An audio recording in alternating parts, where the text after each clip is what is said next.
अब कलयुग में फिर दया करी दाता ने। 600 वर्ष पहले आए थे, 120 वर्ष रह के गए परमात्मा। परमात्मा की पहचान बताते हुए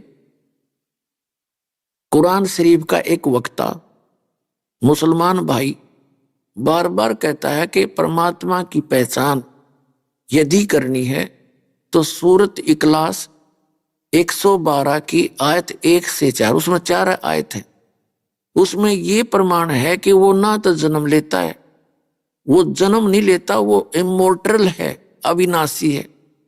तो परमात्मा कबीर साहब है, उसके ऊपर खरी जाती है वो सारी उनकी डेफिनेशन, उनकी सारी पहचान कि वो सह शरीर आया था, उसका जन्म नहीं हुआ उनका परमात्मा का, और सह शरीर गए थे मगर स्थान तक। मगर स्थान है, पहले बस्ती जिला था, अब संत कबीर नगर जिला के अंदर एक छोटा सा कस्बा है। वहां बिजली खान नवाब थे, मगर रियासत के नवाब, वो भी कबीर साहब के शिष्य थे। बिजली खां पठान मगर उस रियासत के नवाब थे, और वीर देव सिंह बघेल काशी के राजा थे, नरेश थे, दोनों ही शिष्य थे। परमात्मा ने मगर के अंदर आकर शरीर छोड़ने का, अपना अंतिम प्रस्थान करने का फैसला कर लिया, क्योंकि ब्राह्मण लोगों ने मूर्ख बना रखा था समाज को कि जो मगर मरेगा वो गधा बनेगा और नरक में जाओगा। परमात्मा ये कहा करते कि ये झूठ बोल रहे हैं, ये आचार्य शंकराचार्य थारे मंडलेश्वर ब्रह्म, ये संत महंत, ये ब्राह्मण, क्योंकि सत भक्ति करने वाला व्यक्ति कहीं मरियो, वो अपनी जैसी भक्ति कर रहा है उसके आधार से वहां जाएगा, और खोटे कर्म करने से काशी में मर जाइयो, गधा बनेगा। इसको प्रमाणित करने के लिए परमात्मा ने कहा था मैं मगर में शरीर छोड़ूंगा, और आ जाइयो पंडितो, अपना ले का पोथी पत्रा, अरे हिसाब लगा लियो कहाँ गया हूं मैं। तो सह शरीर गए थे परमात्मा, लाखों लोग देख रहे थे, 2 राजा खड़े थे, सेना खड़ी थी, जनता खड़ी थी वहां पर, और परमात्मा का शरीर नहीं मिला था। ऊपर जाकर आवाज करी थी कि देखो मैं कहाँ जा रहा हूं। जब देखा तो आकाश में परमात्मा जा रहे हैं सह शरीर। तो जो प्रसंग चल रहा है, सच्चिदानंद घन ब्रह्म ने जो अपने मुख कमल से बोला वो ज्ञान, वो तत्व ज्ञान है। चौथे अध्याय के 34वें श्लोक में कहा कि उस तत्व ज्ञान को तो तत्वदर्शी संतों से पूछ।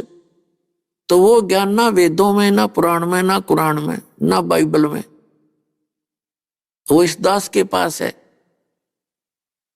वो गॉड गिवन है, इस दास के पास है।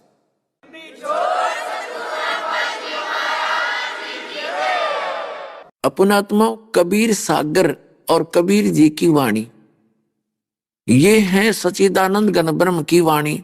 लेकिन जैसे एक बहुत बड़ा जंगल है, वन है, फॉरेस्ट है, उस फॉरेस्ट के अंदर सब बूटियां हैं, जड़ियां हैं, जड़ी हैं, औषधि हैं, फलदार वृक्ष भी हैं। तो जो वैद्य होता है वो जाकर के उस इतने बड़े फॉरेस्ट में से, जंगल से, अपने मतलब की जो जिस रोग की औषधि बनानी है वो जड़ी चुन लावेगा, तोड़ के ले आओगा और कूट पीस के फांकी बना देगा, जड़ते रोग काट देगा। तो कबीर सागर इज ए फॉरेस्ट, एक वन है, इसमें आम व्यक्ति नहीं पहचान सकता इसी जड़ी बूटियों को। इस दास को परमात्मा ने वो पारखू बनाया है, वो तत्वदर्शी संत बनाकर भेजा है।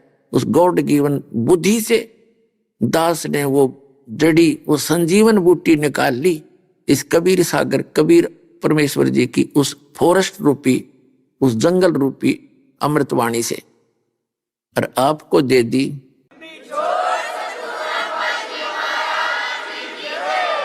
सत सही